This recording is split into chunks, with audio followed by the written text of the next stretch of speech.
really was the Rafale War Room inside the Supreme Court as the top court reserved its order on pleas seeking court-monitored probe into the Rafale deal after a 4-hour marathon hearing. The Supreme Court bench, comprising of Chief Justice Ranjan Gogoi, Justice S.K. Kaul and K.M. Joseph, observed that there was no question of a debate on the pricing of the Rafale deal in the court till it comes to a conclusion that the price information is to be disclosed in the public domain. However, the Chief Justice of India also questioned the government over changes in the offset guidelines in 2015. The top court did seek the assistance of an Air Force officer on the issue of procurement of 36 Rafale fighter jets from France. The petitioners argued that the IGA, which is the Intergovernmental Agreement, was a means to shortcut the process. What's stopping the Modi government from revealing the price details, with the top court refusing to discuss pricing as of now? Is it advantage the government? Many more questions on the Rafale row right here on the show this evening. I'm Supriya Srinath, and straight over to a panel of experts who are joining us right here.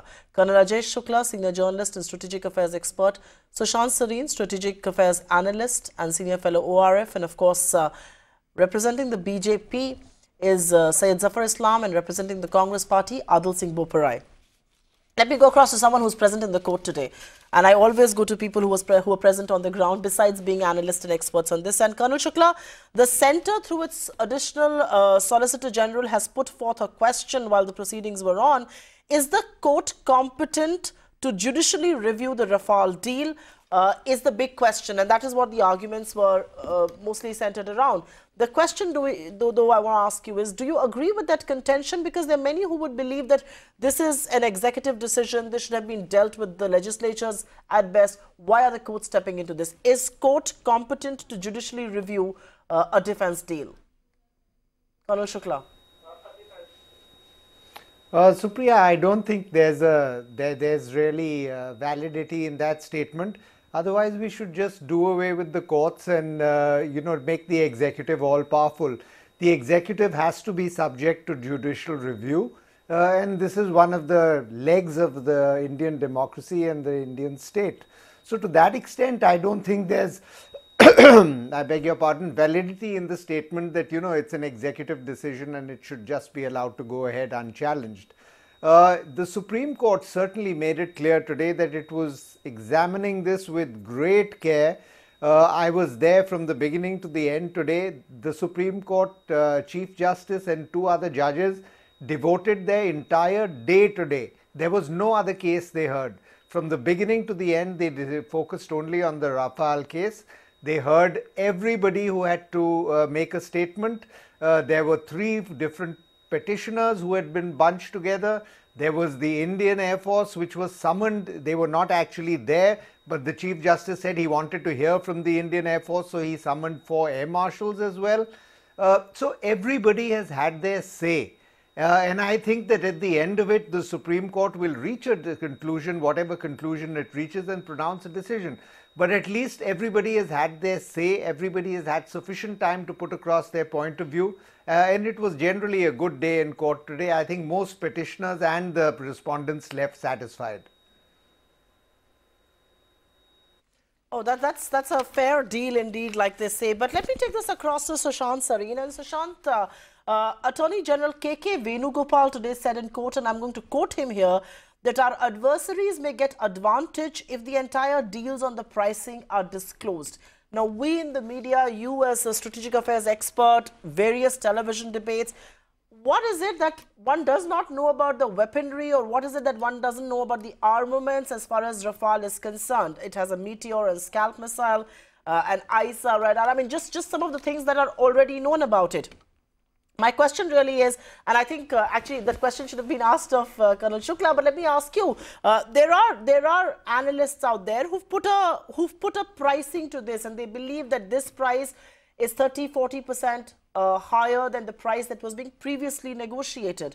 Is the government hiding behind the whole secrecy around the pricing? Now that this is in the courts, and now that the pricing has in any case been given in a sealed envelope to the courts, not publicly disclosed just yet, does that argument hold ground?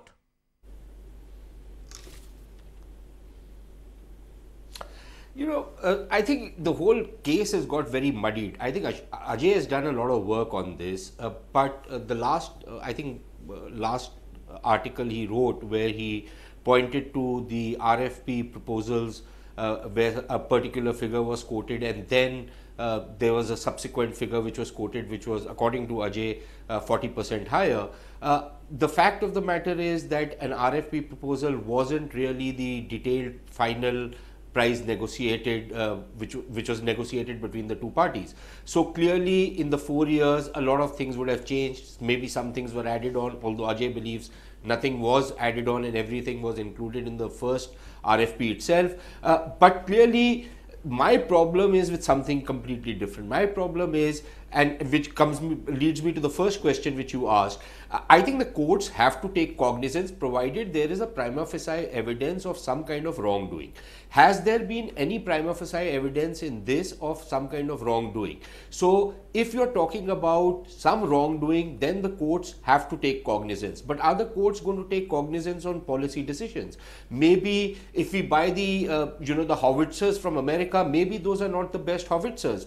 Maybe in actual conditions they don't perform as well. We bought the Bofors and there was a huge furor over it, but the Bofors is a damn good gun. So the point is, are the courts going to take cognizance on what policy decisions are taken? And sometimes policy decisions can go wrong. Or are they going to look at a prima facie evidence of some kind of malfeasance in some kind of a deal where they are completely legitimate to step in? But I think what has happened in this particular case is there's been a lot of fishing which has gone on. Initially, the courts asked what was the procedure which was followed. Then they asked for the price. Now they've reserved their judgment, and we don't know what the minds of the judges are. But clearly, the way procurement has been happening, at every stage there are so many obstacles which are put that no procurement can ever go through. And finally, when you settle a deal, you go to the courts. So I think it's becoming a bit of a theatre of the absurd. And frankly, all sides need to step back. If there is evidence of wrongdoing, by all means come out and file a case, and the court should take cognizance. But if there is not, and you're just doing political muckraking, which is par for the course in India, then I think all sides need to step back, because this is not a case on which you need to do this. On the issue of price, I'm a little surprised, because at every stage, the government has at least informally given a lot of price figures which have been bandied about in off the record. But that's exactly what the problem is. So Shant, if they come out and some of the things which they don't want to reveal, I can't understand that. That is something that is something which is confusing me as well. So Shan Sareen, yes. So Shan Sareen, you and I both know that there have been off-the-record briefings for experts and for media and for strategic analysts like yourselves. Why not have an off-the-record briefing with the opposition? Share it with the legislators who are actually, slamming you with allegations of wrongdoing. That is what I fail to understand. But hold that thought now. I'll go across to the politicians and Syed Zafar Islam. As of now, the CGI-led bench hearing the Rafale has said there is no question of a debate on the pricing of Rafale deal in court till it comes to the conclusion that pricing information is to be brought in public domain. But do you think that the court will be able to pronounce a judgment without delving deep into pricing details? And I think the other part, what Shan Sareen is saying is absolutely right. You've given pricing in a sealed envelope to the court. You don't want to tell the legislatures about it. Are you running out of options on keeping the price a secret? Because that price has been quoted in Parliament by one of your, ministers of state. It has been quoted otherwise in press conferences. I mean, what is this big secret all about? Supriya, let me respond to that. We have been saying repeatedly that the price, the benchmark price, is lower than what they had negotiated. We have also given the platform cost. They know it very well what was the platform cost, and with the weaponry, added weaponry and the missile and the technology which we have added, it is 20% lower than what they had negotiated. So they know the benchmark price, what exactly it is. It's in public domain. But what is more important for us, and every Indian should realize that what is Rahul Gandhi is asking for is the breakup. What weapons, what technology, what missile system, what exactly? Because these are extremely sensitive information. It is not the price. It is the breakup of each weaponry you are adding and each technology which is being used. Because the technology they were discussing, and 10 years later, the technology has changed, and the sophisticated system and sophisticated technology, missile system, everything is very different, and that should not be in the public domain, because adversaries are only looking for this information. And who is helping them? It is Rahul Gandhi. He is hell-bent that this information should be passed on to a country like Pakistan and China, and that is something which is important for all of us to realize. That's Secondly, what is more important? That's why.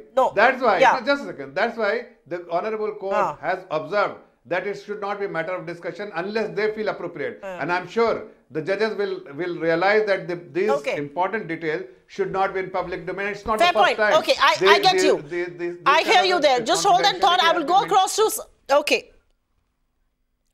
Adar Singh Bopara, I want you to come in on that. It's a serious allegation that Syed Zafar Islam is making. I think the choice of words is that Rahul Gandhi wants to give this information to Pakistan. But let's not get into the semantics. Let's not get into the politics. The basic premise is that even the courts believe that this should not be a matter of public disclosure. If the need arises, if it is convinced it needs to be done, then it will see. So when you or your party president and the rest of the opposition goes all guns blazing, asking for pricing to be said in public, the Supreme Court of the land also doesn't seem to, concur with you either.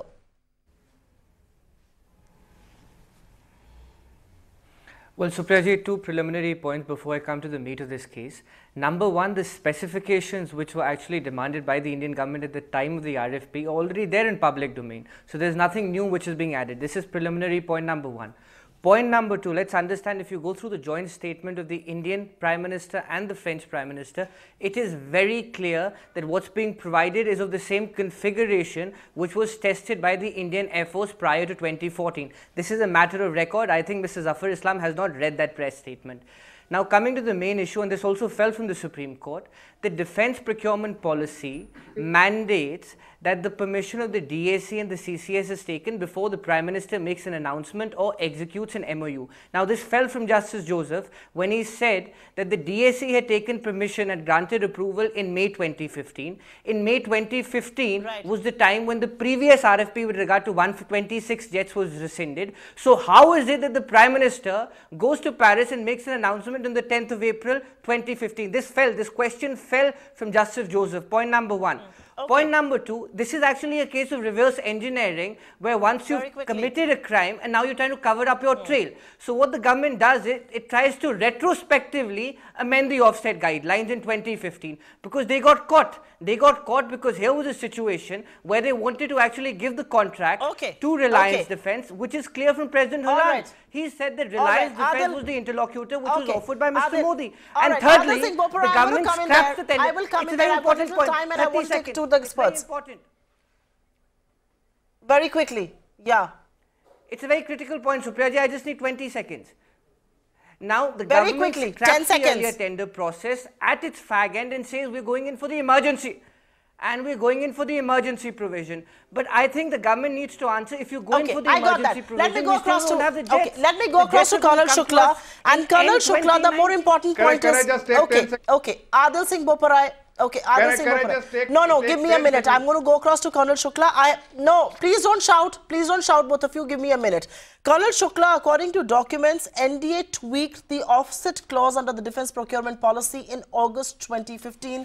The announcement was made in April, and that has raised many eyebrows because this tweaking and this amendment meant that the government no longer had to vet or pre-clear the offset partner. Do you believe that was an error in judgment? Because the whole attack of the opposition is that a certain private entity got the offset contract at the behest of the government. The government comes clean on this and says, we didn't even know about it.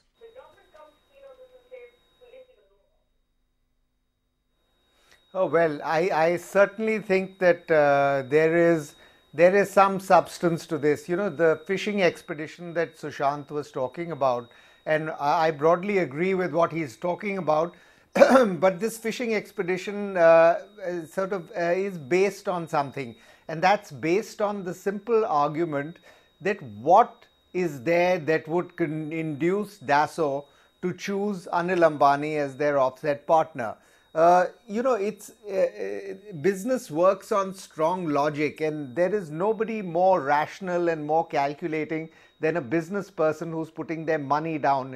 And in a joint venture like this, where Dassault is entering into a joint venture and putting real money down on the table, they would want to choose their partner carefully. And whichever way you look at it, whether in terms of experience, financial standing, delivery, whatever parameters you want to choose, Anil Ambani's Reliance Group does not make a good defense partner. So that is the element that causes a lot of concern. Then you have this strange sort of timing around the amendment to the offset guidelines that in August 2015, just when the contract was being negotiated and it was becoming time for Dassault to put their offset proposals on the table, the government passes an amendment that you don't have to do this any longer. You can kick the can down the road when it becomes time to discharge the offsets, when you've actually manufactured something, or when there's only 1 year left for the contract to get over. That's the time you can do it. This timing is extremely significant. For analysts like me who are watching policy making day by day, you immediately ask yourself, when an amendment like this is made, who does it benefit? And in this case, it clearly benefits this joint venture, this very sort of questionable joint venture already, but suddenly the government is doing it a favor, and you have to ask why.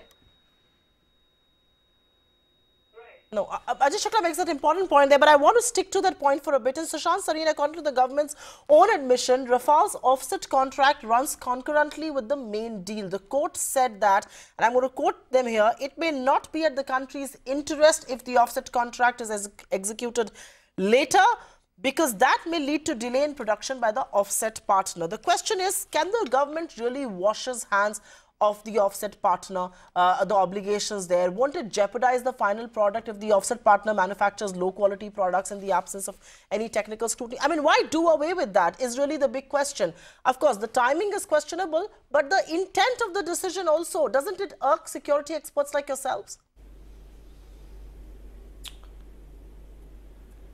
No, see, it looks odd that now that somebody has brought it out, but try and look at it in a more dispassionate way. Number one, if the government is part of deciding who gets the offsets, then the government will again be accused of crony capitalism, that you pushed for somebody or you pushed for somebody else. If the government says, okay, fine, we have to get the offsets, but it's the job of the vendor to decide who he wants to pick up as his partner and do it, and you liberalize the terms for which the offsets have to come, they can do that. I'm a little confused, because it's not necessary for those offsets to be related only to the manufacture of the aircraft. Those can be offsets for, if nothing else, pilot seats. They could be for something else. So it is not necessary those offsets are to be components which are going to be put in the aircraft itself, which could then jeopardize or compromise the quality of the aircraft. So I think we are mixing up some issues out here. But surely, if this is a question which people like Ajay have raised in one of his pieces, then clearly there is some explanation which the government needs to give as to why they did it. I would imagine that they're caught between two stools, because if they insist on who should get the offsets, they're accused of crony capitalism. If they do not do it, then people raise fingers and raise questions as to why they were not interested in it. So I don't know how the government proposes to answer this question. Yeah, I think that's an important point that you've said, that it's you really are stuck between the devil and the blue sea. Should you be apprised of who's being selected? Should you not know at all? But nonetheless, Syed Zafar Islam, the question is coming your way. Reliance has been chosen as the largest offset partner. The defense minister rightly says that she has no knowledge of it, because this amendment has come about in the policy. Reliance as an offset partner needn't be told to the defense ministry. She doesn't need to be informed. But can a country or its government be so ham-handed as to not have any clue on offset partners chosen for its latest fighter jets? I mean, do the policymakers not want to, not need to know who is going to be making parts of the aircraft that are going to be your first line of defense as far as aviation is concerned? So Priyaji, first of all, let me respond to the question you have posed, and also I will respond to Mr. Aditya Boprai, what his comments that I have not read the announcement made by at that time. In fact, he must know the announcement and the configuration they were talking about is the platform cost, not the weaponry. Those weaponry details neither you know, nor that I know, or nor that for that matter anyone knows. and that is only for the first time has been shared with the honorable judges and of the Supreme Court. Secondly, as far as the offset issue is concerned, the discharging of offset obligation is the responsibility of the DSO, and they are accountable for it as well. It is their discretion who they choose as their partner to meet those obligations, but they are accountable for it as well. Government of India has no role to play there when it comes to choosing a partner. The final outcome is who is accountable. It is the DSO. It is not who is the offset partner for the DSO. It is their responsibility who they choose. But the end product is something which they have committed, and that is the responsibility and the obligation on part of DSO to commit and deliver it. And that's why it is an intergovernmental deal between the two governments, and that DSO is committed to deliver it. So how does Government of India has to play that role? They are not choosing one; they are choosing several offset partners. Reliance happened to be one of them. There are 30 such offset partners. It is not for Government of India to choose any of them.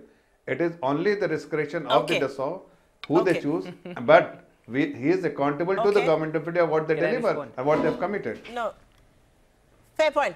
Adil Singh Boparai, if I can take that argument forward, I am neither a sympathizer of the Congress nor I believe every word that the BJP is saying. But if I take that argument forward, DSO's CEO Eric Trappier in an interview had said that he chose Reliance as his JV partner in India because it's a strong group and had land in Nagpur and Bangalore. On the other hand, so A, that's that. And B, on the other hand, if you actually see the response that the government has submitted in the court, they very categorically state that HAL was taking 2.7 times more manpower than DSO was taking to manufacture these. Things were not moving ahead with HAL, and which is why this couldn't go through. Why not give them benefit of doubt that HAL wasn't being able to do it, and which is why Reliance came in? Well, Supriya, I'll take your argument. Let's take what Eric Trappier said in his interview. He said that we chose Anil Ambani's company because it had land in Maharashtra. Now, what is born from the record? The land was given by the Maharashtra government much later. The announcement was made in April 2015, where they got the land much later. So this gets negated. Here's where Eric Trappier gets caught in his web of lies. Number one.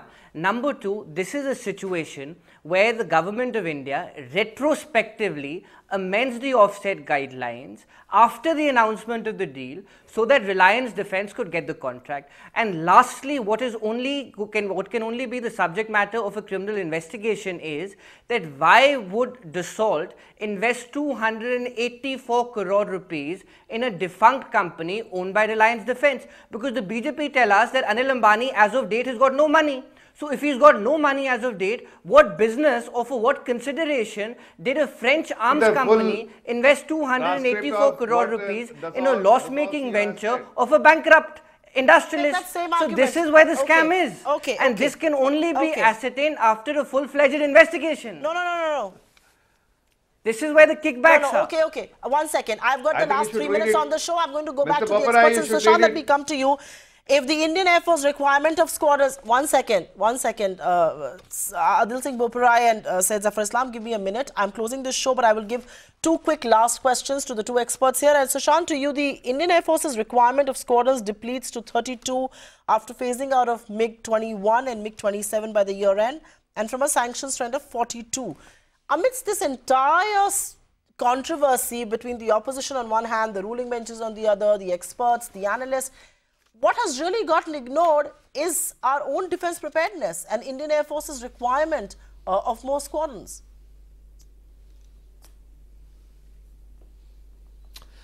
Look, I'm not entirely convinced by this argument of 42 squadrons, 31 squadrons. When was the last time somebody had done a calculation of what exactly our requirements are? When was the last time we came up with this figure of 42 squadrons? Perhaps we need 50 now because we are talking about a two-front war. Maybe we can make do with 30. That's not the point. The point is, what do we have in our arsenal? Our air defense systems, until the S-400 comes in, are quite defunct. They're obsolete. and you don't have to take my word for it, the former army chief said it publicly, we have huge gaps in our defense preparedness, in our modernization, and in the Air Force itself. We are flying Jaguars. I don't know if any other Air Force in the world is flying Jaguars still. It's still pretty much a frontline fighter. We are still flying MiG-21s, which are a 1960 vintage. We have people who say we should not go in for F-16s because this is an obsolete aircraft, but an F-16 is still a frontline fighter in most air forces in the world. And yet we don't want to go in for an F-16, but we want to continue flying these flying coffins called MiG-21s. So, something is clearly wrong in the way we are approaching our defense preparedness. And that is what should be the issue rather than, this kind of nonsense about who got how many offsets or whatever. Scam. All right. If there is a scam, if there is corruption, then we have to investigate. Ajay Shukla, no, 1 second. Ajay Shukla, very quickly, the last word to you. The hearing is over. The Supreme Court has reserved its judgment. Can Rafale become the test case for India's defense procurement? Can Rafale become what? Just repeat that, Supriya. The test case for India's defense procurement, the test case. We tend to sort of concentrate too much on these platform acquisitions, the Rafale, the Mirage, the Jaguar and so on. I think it's much more important to look at defense as a function of economics, as a function of industrial strength. And that is why offsets are so important, Supriya. Because, you can't have the government wash its hands off offsets and say it's up to the vendor to choose. The government has to say, we want this in offsets. We want either a particular technology or we want a particular industrial partnership to make a certain metal, a certain alloy, a certain coating, a certain element that feeds into defense. People think that you just buy Rafales or you buy Jaguars and you start getting a defense capability. No, defense capability comes from deep industrial strength. It comes from carefully building and nurturing a defense ecosystem, and offsets are a crucial way of doing that, which is why I feel that this offset business, talking about, leaving it to the vendor is a big mistake. I think we need to revamp the way we look at defense, and economics will always be a major part of it, and so will industry. Absolutely, and which is why indigenization of the technology is so very important. But thank you very much, Ajay Shukla, Sushant Sareen, Zafar Islam, and of course Adil Singh Boparai for sparing time and speaking to us on the Rafale row. The Supreme Court has heard both sides. It has reserved its judgment. It's up to the court now to pronounce it and set the record straight as far as the Rafale row is concerned. Thank you very much for being with us. Up next is India Tonight.